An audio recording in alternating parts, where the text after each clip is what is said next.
नमस्कार दोस्तों, मैं सुधीर सिंह और आपका फिर से स्वागत करता हूं हमारी ऑनलाइन क्लासेस में। देखिए, आज जो हम पढ़ेंगे हीट लोड के बारे में। पिछले लेक्चर में हमने सारे प्रोसेस को, साइक्रोमेट्रिक प्रोसेस को कंप्लीट कर लिया था। तो आज जो हम पढ़ेंगे उसके रेफ्रिजरेशन में जो हमारे हीट लोड होते हैं इनके बारे में। ठीक है, जो ऊष्मा का हम निर्धारण कैसे करेंगे, हीट लोड हमारे कौन कौन से होंगे, उनके बारे में हम इसके बारे में पढ़ेंगे। देखिए, आप जो देख रहे हो इसमें कि हमारा दिया गया different heat sources for calculation of the heat load. तो कैलकुलेशन हीट लोड की किस किस प्रकार से की जाएगी उसके बारे में इसको पढ़ेंगे।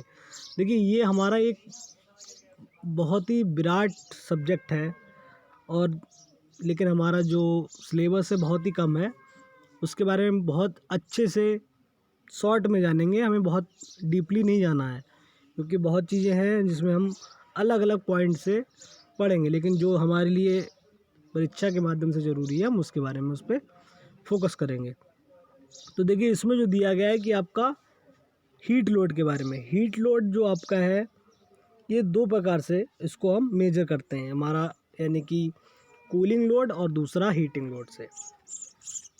इसमें क्या होता है, जो हमारा रेफ्रिजरेशन है, रेफ्रिजरेशन में जो हीट का उत्सर्जन होता है और हीट को हम रिमूव करते हैं, उसकी वजह से जो हमारी वायु का टेम्परेचर जो बनाए रखा जा सके, उसको निकालने के लिए ही हम जो प्रोसेस है उसको हम शीतलक भार कहते हैं कि कितना लोड होना चाहिए। अब हमने एक रेफ्रिजरेशन यानी कि एक एसी ख़रीदा और हमारे पास एक बड़े से हॉल में हमने उस एक एसी को लगा दिया, तो ज़रूरी नहीं कि वो एक एसी बहुत बड़े हॉल को ठंडा कर पाए। भाई, उसके लिए कई सारे मानक हैं जिनको उसे पूरा करना पड़ेगा। हमारे भाई दीवार हो गई चारों ओर की, उसका एरिया हो गया, और जो टेम्परेचर है उसकी वजह से ये काफ़ी चीज़ें हैं जिनको हमें पता होना चाहिए कि किस प्रकार से हम उसको कैलकुलेशन करेंगे हीट लोड को।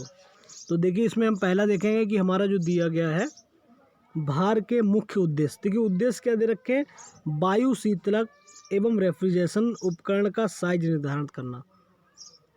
कितने टन की हमें होनी चाहिए, कितनी बड़ी होनी चाहिए, क्या क्या चीज़ें उसमें मॉडिफाई होनी चाहिए, ये चीज़ों के बारे में हमको हीट लोड ही बताता है कि हीट लोड से पता लगेगा कि मुझे क्या क्या चीज़ें इम्प्लीमेंट करनी है, कितना बड़ा साइज रखना है। ठीक है, दूसरा जो उसकी इफ़िशेंसी के बारे में, रेफ्रिजरेशन की इफ़िशेंसी, जैसे मैंने कहा 1 टन, 2 टन, 3 टन। तो ये इफ़िशेंसी हमको तभी पता लगेगी जब हमको लोड के बारे में पता होगा कि कितने लोड पे कितने टन की ज़रूरत हो रही है। इसमें देखते हैं कि जो शीतलक भार है उसका कैलकुलेशन दो भागों में डिवाइड किया गया है, यानी कि जो कूलिंग आपका लोड है उसके बारे में बात कर रहे हैं। कूलिंग लोड को दो भागों में डिवाइड किया गया है। आपका पहला दिया है कमरे का भार, दूसरा है कुल भार। कमरे का भार, कमरे का भार मैंने देखिए पहले पीछे पढ़ा चुका हूँ, सेंसिबल हीट और लेटेंट हीट के बारे में। सेंसिबल हीट और लेटेंट हीट के बारे में, जो आपकी गैस ऊष्मा और गुप्त ऊष्मा थी। तो उसमें कमरे की भार में उसकी जगह, ये सारी चीज़ें आती हैं कि क्या क्या चीज़ें उसमें की वजह से हो रहा है। जैसे कि हमारे पॉइंट दे रखे हैं कि सौर ऊर्जा संचरण ऊष्मा दीवारों एवं छतों द्वारा। तो जो हमारा ट्रांसमिशन ऑफ हीट हो रहा है सोलर, उस दीवारों की वजह से, उस छतों की वजह से, तो वो चीज़ भी हमारी ये किस में आती है लोड में, ये रूम लोड में आती है। दूसरा दिया हुआ सौर एवं संचरण ऊष्मा शीशे द्वारा। जैसे हमारी दीवारें हैं वैसे हमारे शीशे भी हो सकते हैं कि जो ट्रांसमिशन हीट और सोलर हीट को एब्जॉर्ब कर रहे हो। भाई, उसकी वजह से भी कुछ ना कुछ हीट आ रही होगी, तो वो भी हमारा किस में आता है, रूम लोड में। ट्रांसमिशन हीट वाल्स रूफ के जोड़ों द्वारा। तो ये सभी जो जॉइंट है कुल मिला के ये सभी चीज़ें क्या है जो उसके भाई आपके कमरे में क्या क्या होगा, कमरे के लोड में बात करेंगे तो जो कमरे का लोड हमारा रूम लोड है उसमें हमारी दीवार होंगी, शीशे होंगे, उनके जॉइंट होंगे। इन्फिल्ट्रेशन माने किसी चीज़ का समावेश हो रहा है, भाई हीट आ रही जा रही, इसके बारे में भी आगे आगे पढ़ेंगे। तो ये इन्फिल्ट्रेशन में है हमारा। इंटरनल हीट आपकी हो गई, कोई मनुष्य है उसकी वजह से जो टेम्परेचर होगा, हमारे विद्युत सोर्स रखे हुए हैं उनका टेम्परेचर होगा, तो उनके कारण हीट कितनी इनलेट और आउटलेट हो रही, वो चीज़ हमारी किस में आती है, सभी रूम लोड में। ठीक है, ये सब हमारे रूम लोड में दे रखे हैं। अतिरिक्त ऊष्मा जो उपरोक्त में वर्णित ना हो, ये नेक्स्ट पॉइंट हमारा दिया हुआ है। अतिरिक्त ऊष्मा जो उपरोक्त में वर्णित ना हो, मतलब अलग से भी कुछ जो हीट है वो हमारी लीकेज हो गई, लीकेज है कहीं से भी एयर आ रही है या जा रही है, वो चीज़ भी हमारी रूम जो लोड है उसको इफ़ेक्ट करेगी। कमरे की गुप्त ऊष्मा की बात करते हैं तो इसमें भी इन्फिल्ट्रेशन, जो हमारी गुप्त ऊष्मा इंटरनल एनर्जी जो होती है उसकी भी बात कर रहे हैं यहाँ पे। तो ये आंतरिक ऊष्मा मनुष्य के कारण जो है हमारे कुछ सुरक्षा गुणांक, डक्ट लीकेज की हानियाँ, बाष्प संचरण जो आपका वेपर ट्रांसमिशन है उसकी वजह से ये चीज़ें हमारी किस में आती हैं, इंटरनल एनर्जी यानी कि गुप्त ऊष्मा में आती है, यानी कि लेटेंट हीट बोलते हैं जिसको। अब देखिए ये तो हो गया हमारा रूम लोड।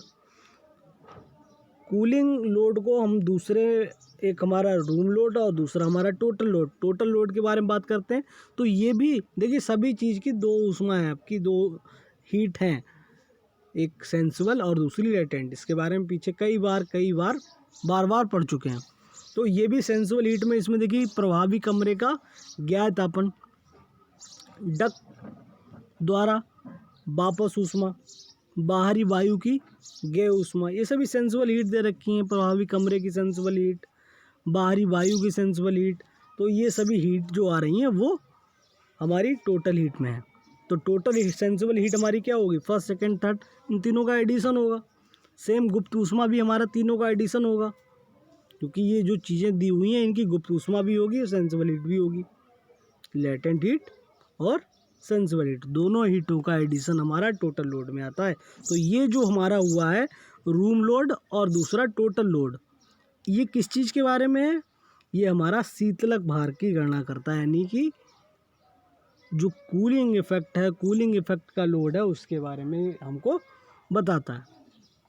अब जो हमारा तापन भार की बात करते हैं, देखिए हमारे पास जो दे रखा है 8.9 पॉइंट, देखिए जो 8.9 है उस पॉइंट पे आप देखेंगे कि हमारा दिया हुआ है तापन भार की गणना। तापन भार यानी कि हीट लोड की गणना। अभी जो हम कूल की बात कर रहे थे इसको हम हीट कर रहे हैं। तो यहाँ पे जो बात करेंगे इसमें भी हमारी क्या है कि जो लॉसेस हैं उनको हम देखते हैं। तो इसमें हमारे 3 पॉइंट दिए हुए हैं, transmission heat losses, solar radiation, internal heat gain. जो हमारे सोलर की वजह से रेडिएशन जो हमारा हो रहा है, इंटरनल हीट को जितना हम गेन कर रहे हैं और हीट का ट्रांसमिशन जो हो रहा है उसके लॉसेस हो रहे हैं, उनकी वजह से हमारा जो टेम्परेचर में डिफरेंस आ रहा है, वो चीज़ें हमारी तापन भार की गणना में करते हैं। देखिए पहला जो हम पढ़ेंगे संचरण ऊष्मा हानि। तो हमारा दिया है कि दीवारों एवं छतों द्वारा संचरित ऊष्मा को हम बाहरी एवं आंतरिक तापमानों के अंतर के आधार पर ज्ञात करते हैं। जो हमारा रूम है उसके छत की या जो दीवारें हैं हमारी, उनके बाहर का टेम्परेचर और अंदर के टेम्परेचर के डिफरेंस से हम इसका पता लगाएंगे कि हमारा कितना ट्रांसमिशन हीट हो रही है, उसके लॉसेस हो रहे हैं। दूसरा हमारा रेडिएशन है, सोलर रेडिएशन है। तो सोलर रेडिएशन में क्या है, हमारा मौसम पर डिपेंड करता है कि किस किस कंडीशन में। देखिए जो हम ये आपके रेफ्रिजरेशन सिस्टम है, ये अगर बड़े पैमाने पे हम वर्किंग की बात करते हैं, जो इंजीनियर आपका अगर इसको लगाने की कहीं सोचता है तो उसमें आपका मौसम का इफ़ेक्ट बहुत ज़रूरी जानना है कि कब किस कंडीशन में हमको लगाने हैं। ये ऐसे टाइम पे लिए जाते हैं कि जब टेम्परेचर ज़्यादा हो, मार्च अप्रैल के टाइम पे, उस समय टेम्परेचर मैक्सिमम होता है, उस समय हमको हीट लॉस के बारे में पता लगता है कि कितना रेडिएशन होगा। तो जैसे इसमें आपको दे रखा है कि मौसम पर आधारित होता है। जैसे सुबह सौर विकिरण की तीव्रता बहुत कम, लगभग शून्य के बराबर होती है, तथा दोपहर में तीव्रता उच्च होती है। तो ये चीज़ों की जानकारी हमको पता होगी, तभी उसी के अकॉर्डिंग हम ये जो लोड है हमारे हीट लॉस हैं उनको पता लगा पाएंगे कि हमारा यहाँ पे कैसे क्या हमारा टेम्परेचर लोड हो रहा है। ठीक है।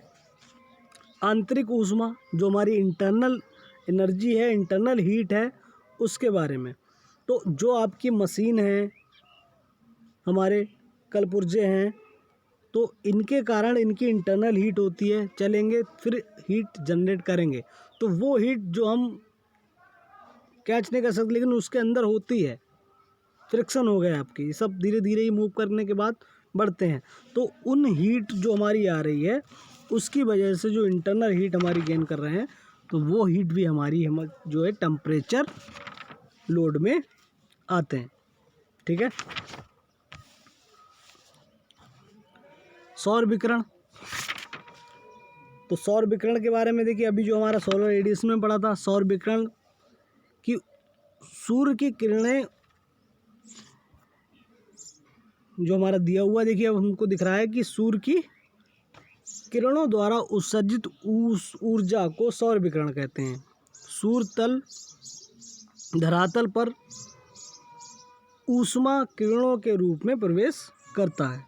भाई जो धरातल पे हमारी जो रेस आती हैं, तो उनसे हमारी हीट ही तो आ रही है।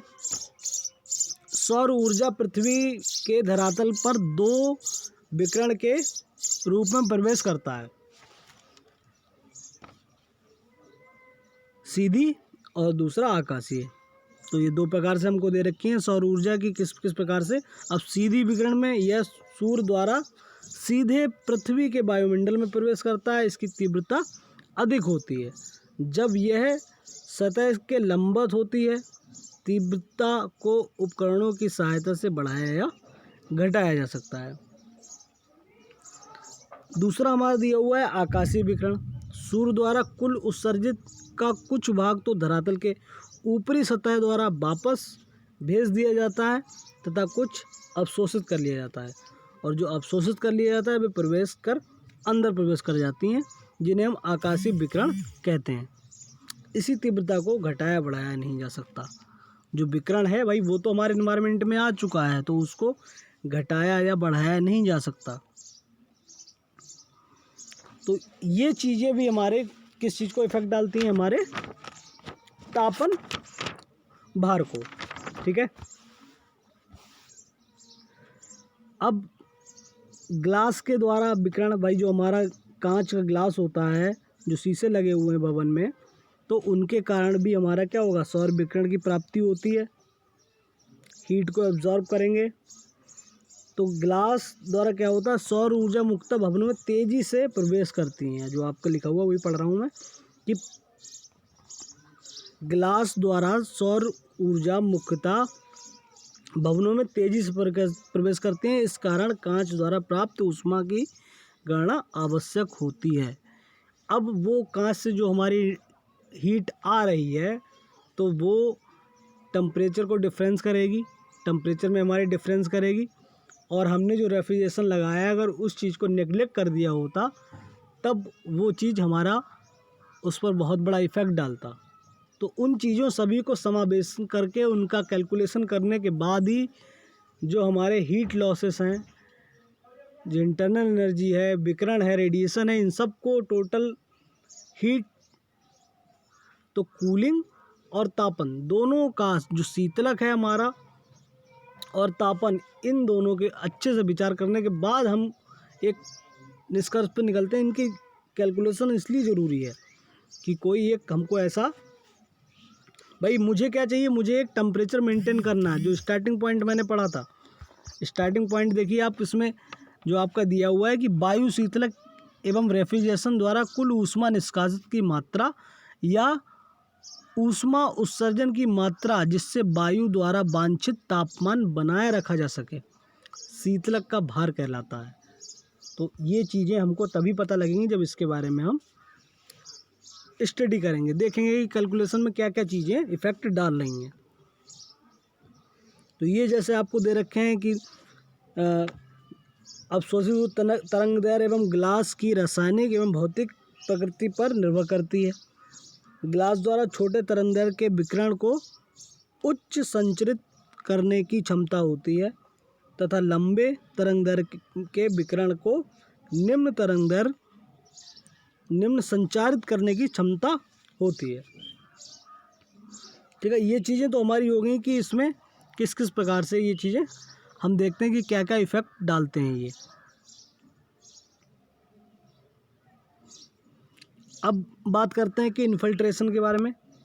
जो हमारा इन्फिल्ट्रेशन है, तो इन्फिल्ट्रेशन में अभी बताया था कि इसमें क्या हो समावेश होता है, ये चीज़ें जो हैं लीकेज हो जाती हैं हमारे, जैसे इसमें दिया हुआ है भवन में वातावरणीय वायु लीकेज, क्रैक, दीवारों के खुलने, कमरे के क्षेत्रफल में अंतर के कारण होता है, जिससे कमरे की गेय ऊष्मा तथा गुप्त ऊष्मा दोनों में परिवर्तन होता है। यानी कि जो हमारी लेटेंट और सेंसिबल हीट है, इसमें चेंजेज आ जाते हैं। किसकी वजह से? इन्फिल्ट्रेशन के कारण। जो रेडिएशन हो गया, लीकेज हो गए, वो चीज़ें हमारी इंटर कर रही हैं और उन चीज़ का समावेश हो रहा है। ठीक है, ये चीज़ें हमारी इन्फिल्ट्रेशन में इसमें आपको दे रखे हैं। वायु की लीकेज की दो विधियां हैं, वायु परिवर्तन विधि और क्रैंक परिवर्तन विधि। वायु परिवर्तन की विधि का आपका ये पूरा प्रोसेस दिया हुआ है कि इस एक इक्वेशन बनाई है कि इसमें इस विधि में निम्न समीकरण द्वारा ऊष्मा प्राप्ति या ऊष्मा हानि की गणना की जा सकती है। तो Q equal to PVC T naught minus TI। तो जो T नॉट यानी कि T आउटपुट की बात हो रही है और T इनपुट की बात हो रही है। तो यहाँ पे P आपका क्या है? डेंसिटी ऑफ एयर है। B आपकी जो रेट ऑफ एयर चेंज हो रही है पर आवर, उसकी दे रखी है। और C आपकी विशिष्ट यानी कि स्पेसिफिक हीट है। जो T नॉट है यानी कि वो आपका बाहरी टेम्परेचर है और TI इंटरनल टेम्परेचर है। इसमें एक पॉइंट दिया हुआ है, यह विधि केवल इंजीनियरिंग प्रैक्टिस विधि पर आधारित है। तो ये चीज़ें सभी क्या हैं, हमको एक पूरा का पूरा एक सीक्वेंस बना के देखना होगा। उस वजह से ये निकालने के लिए ही ये यूज की जाती है हमारी वायु परिवर्तित विधि। क्रैक लंबाई विधि, क्रैक होने की वजह से उसमें जो डिफरेंस आ रहे हैं उनको हम देखेंगे। तो यह विधि उच्च पारिक्रस तथा तर्कपूर्ण होती है। वायु परिवर्तन की मात्रा की गणना निम्न समीकरण द्वारा दी जाती है। तो LVH into A upon 60 meter cube per minute. तो जो आपका ये अमाउंट ऑफ इन्फिल्ट्रेट एयर है, इसको अगर मुझे निकालना होगा तो इसमें क्या है? लंबाई, चौड़ाई और ऊंचाई, कमरे की बात हो रही है, कमरे की लंबाई, चौड़ाई और ऊंचाई और वायु में परिवर्तन प्रति घंटे के माध्यम से हम इसको निकाल सकते हैं।